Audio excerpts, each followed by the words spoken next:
मित्रों, क्या आप जानते हैं जब भगवान बुद्ध का जन्म हुआ तब उनके पिता ने पूरे राज्य के महान विद्वानों और ज्योतिषाचार्यों को राजमहल में बुलाया था। उन विद्वानों ने ऐसी भविष्यवाणी की जिसे सुनकर राजा का हृदय कांप उठा। आखिर उन्होंने ऐसा क्या कहा था कि पिता ही अपने पुत्र के भविष्य से डर गए। आइए जानते हैं इस अद्भुत और प्रेरणादायक प्रसंग को। भगवान बुद्ध का जन्म लुम्बिनी वन में राजा सुद्धोधन और रानी माया के घर हुआ। उनके जन्म के साथ ही पूरे कपिलवस्तु राज्य में आनंद का वातावरण छा गया। उनके पिता को लगा कि उन्हें एक ऐसा पुत्र प्राप्त हुआ है जो आगे चल के उनके राज्य का महान और पराक्रमी सम्राट बनेगा। प्राचीन परंपराओं के अनुसार नवजात राजकुमार के भविष्य को जानने के लिए बुद्ध के पिता ने राज्य और आसपास के क्षेत्रों के प्रसिद्ध विद्वानों, ज्योतिषाचार्यों और ऋषियों को राजमहल में आमंत्रित किया। परंपरागत बौद्ध ग्रंथों के अनुसार 8 महान विद्वानों ने राजकुमार सिद्धार्थ के लक्षणों का परीक्षण किया। उन विद्वानों ने राजकुमार के शरीर पर मौजूद दिव्य लक्षणों को देखकर कहा कि यह बालक साधारण नहीं है।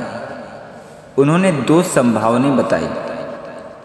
पहली यह कि यदि राजकुमार गृहस्थ जीवन में रहेंगे तो वे एक चक्रवर्ती सम्राट बनेंगे जो धर्म और न्याय से पूरे संसार पर शासन करेंगे। दूसरी यह कि यदि उनका मन संसार के दुखों को देखकर वैराग्य की ओर मुड़ गया तो वे भी सभी सांसारिक बंधनों का त्याग कर एक संयम संबुद्ध बनेंगे और समस्त मानव जाति को दुखों से मुक्ति का मार्ग दिखाएंगे। कहा जाता है कि उन 8 विद्वानों में सबसे युवा विद्वान कौंडिन्य ने दृढ़ता से कहा कि राजकुमार सिद्धार्थ निश्चित रूप से राजपाट का त्याग करेंगे और बुद्ध बनेंगे। उनके अनुसार राजकुमार का जीवन केवल राज सुख के लिए नहीं बल्कि समस्त प्राणियों के कल्याण के लिए निर्धारित था।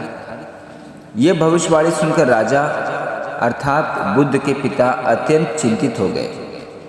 उनका सपना था कि उनका पुत्र उनके बाद राज्य संभाले और वंश की प्रतिष्ठा बढ़ाए।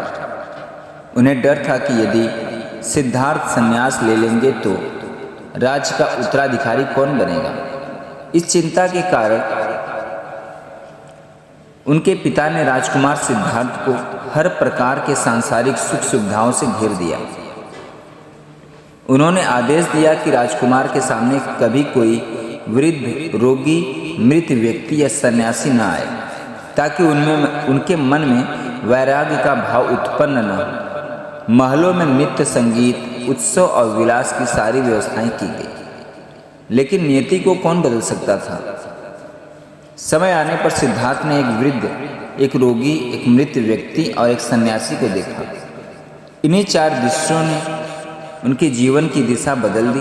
अंततः उन्होंने राजमहल छोड़ दिया और कठोर तपस्या के बाद बोध गया में ज्ञान प्राप्त कर भगवान बुद्ध कहलाए।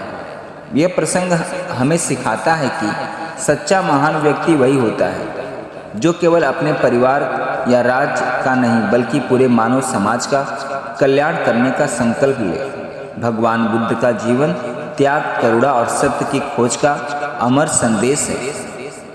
मित्रों, आज के लिए बस इतना ही। अगर ये वीडियो अच्छी लगी हो तो कमेंट में ज़रूर लिखें। बुद्धं शरणं गच्छामि।